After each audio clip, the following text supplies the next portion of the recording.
اعوذ باللہ السمیع العلیم من الشیطان الرجیم بسم اللہ الرحمن الرحیم یا ایھا الذین آمنوا لا تحلوا شعائر اللہ صدق اللہ مولانا العظیم و صدق رسولہ النبی الکریم۔ نہایت ہی واجب الاحترام بزرگوں، دوستوں، عزیز ساتھیوں، ماہ ذو الحج کی یہ بابرکت اور باسعادت گھڑیاں ہیں، اور پچھلے جمعوں پر جیسا کہ ہم نے قرآن کریم کی آیات کی روشنی میں جانا ہے کہ ماہ ذو الحج کی پہلی 10 راتیں اور پہلے 10 دن اللہ رب العزت کے ہاں نہایت قدر والے اور برکت والے دن ہیں، اور مفسرین نے لکھا کہ ان 10 راتوں میں سے ہر رات ماہ رمضان کی 10 راتوں میں سے کوئی ایک رات ہوتی ہے، آخری عشرے کی 10 راتوں میں سے کوئی ایک رات شب قدر کہلاتی ہے، قدر والی رات ہوتی ہے، مگر ماہ ذو الحج کو یہ شان امتیاز حاصل ہے کہ اس کی 10 کی 10 راتیں ہر رات شب قدر سے بڑھ کر فضیلت والی ہے، اور اس کا ہر دن اسی طرح مبارک ہے اور باسعادت ہے۔ اور حدیث کی روشنی میں ہم نے یہ بھی پڑھا اور سمجھا سنا کہ ان 10 دنوں میں جو کلمات مسلسل اور کثرت کے ساتھ ہر مرد و زن کی زبان پر ہونے چاہیے وہ ہے تکبیر، تحلیل اور تسبیح اور تحمید ہے، یعنی اللہ اکبر کہنا، لا الہ الا اللہ پڑھتے رہنا اور الحمدللہ کہتے رہنا، جسے ہم عرف عام میں تکبیر کہتے ہیں کہ اللہ اکبر، لا الہ الا اللہ، اللہ اکبر وللہ الحمد۔ آج ہم انشاءاللہ العزیز یہ جاننے کی کوشش کریں گے کہ یہ جو قربانی ہے، جو ہم قربانی کا جانور ذبح کرتے ہیں، وہ جانور بھی اللہ رب العزت کی نشانیوں میں سے ایک نشانی ہے۔ یہ قربانی بھی اللہ کی نشانیوں میں سے ایک نشانی ہے۔ ہم سورہ مائدہ کی ابتدائی آیات کی روشنی میں اسے جانیں گے۔ اس سے قبل ایک بات ہر بندہ مومن کو ذہن نشین رہنی چاہیے کہ اللہ رب العزت نے اپنے محبوب کو جو شان امتیاز عطا فرمائی، فرمایا انا اعطینا کل کوثر، کہ اے محبوب ہم نے آپ کو کوثر عطا فرمائی، مقام کوثر عطا فرمایا ہے، اور یہ وہ مقام ہے جہاں ساری کثرتیں جا کر ختم ہو جاتی ہیں، مخلوقات کی تمام تر کثرتیں جہاں ختم ہو جاتی ہیں، اس سے آگے رسول کائنات کا مقام کوثر شروع ہوتا ہے، اور پھر اس سے آگے وہ جو مقام کوثر ہے جو صرف مصطفیٰ کا ہے، صرف رسول کائنات کا وہ مقام ہے، یعنی اس مقام کوثر میں حضور واحد ہیں، یکتا ہیں، ایک ہیں، اکیلے، اور ان سے اوپر اللہ رب العزت کی ذات ہے جو خالق و مالک ہے، رازق ہے، وہ وحدہ لا شریک ہے، یعنی اللہ رب العزت واحد، ایسا واحد ہے کہ وحدہ لا شریک ہے، اور اللہ نے اپنے محبوب کو وہ مقام کوثر عطا کیا ہے کہ اس مقام میں مصطفیٰ وحدہ لا شریک ہے، ایک ہے اور ساتھ اس کے کوئی دوسرا نہیں۔ باقی ساری مخلوقات فرشتوں سمیت، عرش و کرسی سمیت، سارے ساری مخلوقات حور و غلمان سمیت جتنی جلیل القدر مخلوقات ہیں، جبرائیل امین تک جتنے افضل و اعلیٰ ملائکہ ہیں، انسانیت کی مخلوق پہ جتنے جلیل القدر انبیاء و رسول گزرے، الغرض کائنات کا کوئی بھی فرد جتنے بھی اونچے مقام پر ہے وہ مصطفیٰ کا ہمسر اور برابر نہیں۔ مصطفیٰ واحد و یکتا ہے، کائنات نیچے رہ جاتی ہے، یہ کثرتوں میں آتی ہے، جہاں یہ ساری کثرتیں دم توڑ جاتی ہیں وہاں سے مصطفیٰ کا مقام کوثر شروع ہوتا ہے۔ اور گویا اللہ رب العزت نے فرما دیا کہ محبوب انا آتینا کل کوثر، کہ مخلوقات اور بھی ہے، جلیل القدر ہے، مگر وہ اور ہے تو اور ہے، وہ اور ہے تو اور ہے۔ کائنات میں مخلوقات میں تجھ جیسا کوئی نہیں، اور خالق وحدہ لا شریک میں ہوں، مجھ جیسا کوئی نہیں۔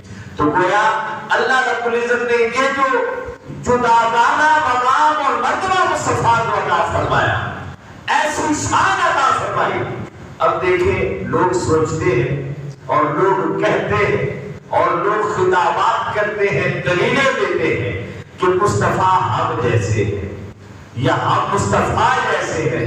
بعض بدبخت تو یہاں تک کہہ دیتے ہیں کہ وہ ہم جیسے ہیں، پر فرق یہ ہے کہ انہیں ذرا بڑا بھائی بنا دیں، جس طرح بڑے بھائی کی عزت و توقیر ہوتی ہے، یا جس طرح والد کی عزت و توقیر اور احترام ہوتا ہے۔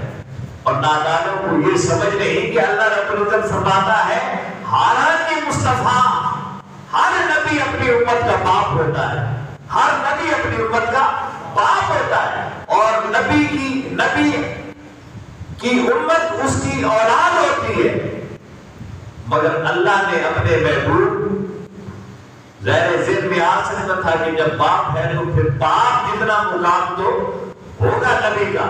اللہ رب العزت نے فرمایا ما کان محمد ابا احد من رجالکم، باپ نبی ہوتا ہے امت کا، مگر خبردار یہ محمد مقام کوثر پر ہے، باپ ہو کر بھی سے باپ کہنا نہیں ہے، کہنا نہیں ہے، یہ وقت اٹھا شریک ہے، یہ واحد ہے، مخلوقات میں اس کا ثانی کوئی نہیں، اس کا کوئی شریک نہیں ہے۔ یہ جو مقام عطا فرمایا اللہ رب العزت نے اپنے محبوب کو، مقام عطا فرمایا، اب یہ کوئی عام مقام نہیں ہے، عام مقام نہیں ہے۔ بڑے بڑے پیغمبر گزرے اور غیر پیغمبر گزرے، بڑے بڑے ملائکہ ہیں، عرش بھی ہے، کرسی بھی ہے، سدرۃ المنتہا ہے، جنت ہے، اعلیٰ علیین کا مقام اور مرتبہ ہے، مگر مصطفیٰ جیسا کوئی نہیں۔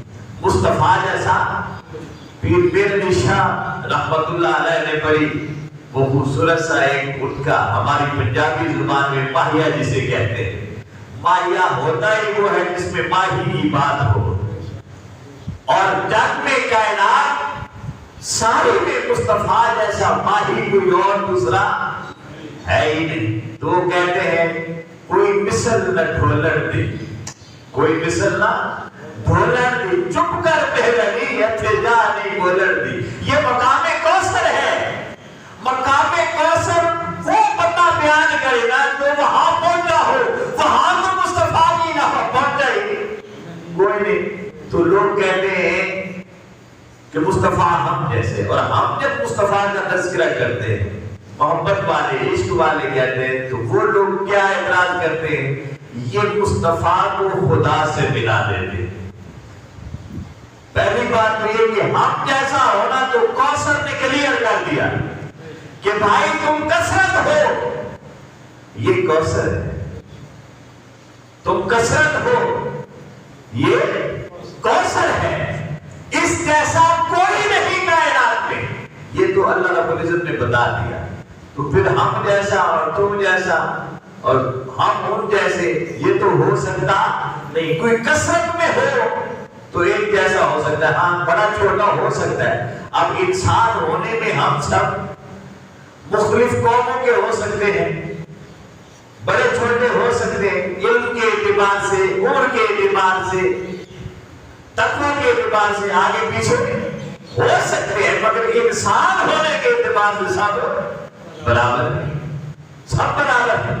مگر اللہ رب العزت نے فرمایا یہ تمہارے برابر نہیں، یہ کوثر ہے۔ تو برابری تو یہی ختم ہوگی، برابری تو یہی ختم ہوگی۔ اب یہ کہنا کہ چلو برابری تو ختم ہو گئی، مگر کہ اتنا بڑھاتے ہیں کہ اللہ سے ملا دے دے، یہ بھی سوال ہوتا ہے، اعتراض ہوتا ہے کہ یہ مصطفیٰ کی شان ایسی بڑھاتے ہیں کہ اللہ سے ملا دیتے ہیں۔ ارے بھائی وہ کوثر ہے، کوئی کثرت پہ ہو تو ایک دوسرے کی شان بڑھائے نا، جب ہے ہی کوثر، جب بندہ وہاں پہنچ ہی نہیں سکتا تو شان کیا بنائے گا؟ میں بتا سکتا ہوں نا 20 سال کی شان میرے سامنے ہے، جو کچھ میں جانتا ہوں گا اتنا بیان کروں گا، وہ مجھے جتنا جانتے ہیں اتنا بیان کریں گے۔ ہم تو ایک دوسرے کو بیان کر سکتے ہیں کہ یہ ہے، یہ ہے، یہ ہے، مگر جو وہاں پہنچا ہی نہیں، وہاں کی مخلوق ہی نہیں، اس مقام کو سمجھتا ہی نہیں، وہ مصطفیٰ کی شان بڑھائے گا کیسے؟ وہ مصطفیٰ کی شان، بھائی ہم تو کثرت میں ہیں اور وہ کوثر ہیں، اور کثرت کبھی کوثر تک پہنچ نہیں سکتی، وہ اس مرتبے کو جا نہیں سکتی۔ تو یہ سوال جو ذہن میں آتے ہیں، بڑا گندا خیال آتے ہیں رسول کائنات کے حوالے سے کہ برابری ہے، اور پھر دوسرا کہ یہ اتنا پڑھاتے ہیں کہ اللہ سے ملا دیتے ہیں، برابری بھی نہیں کہ ہم کثرت میں ہیں اور وہ کوثر ہے، اور بڑھا اس لیے نہیں سکتے کہ ہم کثرت کے مقام پر ہیں، ہمیں کیا خبر کہ کوثر کیا ہوتا ہے، ہم کیسے بڑھا سکتے ہیں؟ یہ وہ مقام جو اللہ رب العزت نے محبوب کو عطا فرمایا، تو اس کے بعد فرمایا فَصَلِّ لِرَبِّكَ وَانْحَرْ، فَصَلِّ لِرَبِّكَ وَانْحَرْ۔ اب یہ اللہ اس محبوب سے بات کر رہا ہے، اس ذات سے بات کر رہا ہے جسے اس نے خود اپنے نور سے پیدا کیا ہے، خود اپنے نور سے پیدا کیا۔ اب مصطفیٰ سے زیادہ بہتر صلات کو کون جانتا ہے اور صلات کون ادا کر سکتا ہے؟ مصطفیٰ سے بہتر کون جانتا ہے کہ صلات کیا ہوتی ہے اور کیسے ادا کی جاتی ہے؟ اور وَانْحَرْ، اور مصطفیٰ سے بڑھ کر یا مصطفیٰ جیسا کون جان سکتا ہے کہ قربانی کیا ہوتی ہے اور وہ کیسے دی جاتی ہے؟ اللہ مصطفیٰ سے نکلا۔ تو ہمیں اپنے گریبانوں میں جاننا چاہیے کہ مصطفیٰ جو کوثر ہیں، اللہ ان سے فرما رہا ہے فَصَلِّ لِرَبِّكَ، اپنے رب کی صلاۃ پڑھ، نماز پڑھ اور قربانی دے، مصطفیٰ سے کہہ رہا ہے۔ تو کہاں ہم، کہاں کوثر، کہاں کثرت، کتنا فرق ہے؟ مگر ہم نے تو سوچا ہی، ابھی ہم بیٹھے تھے تو ہم باتیں کر رہے تھے، میں نے پچھلے جمعہ پر بھی کہا کہ ہم نمائش میں چلے جاتے ہیں کہ فلاں نے کیا ہے، میں کیوں نہ کروں، لوگ کیا کہیں گے؟ پھر دوسرا یہ ہے کہ اس نے اگر 1 لاکھ کا لیا ہے تو میں کم از کم 1.5 لاکھ کا تو ضرور لوں نا، اس نے 1.5 کا لیا ہے تو 2 کا میرا ہونا چاہیے، ورنہ ناک نہیں رہتی۔ ہم یہ دیکھتے رہ جاتے ہیں، ہم یہ دیکھتے رہ جاتے ہیں، جبکہ وَانْحَرْ نہر سے ہے، اور نہر کا معنی کیا ہوتا ہے؟ ہم مرادی معنی قربانی لیتے ہیں۔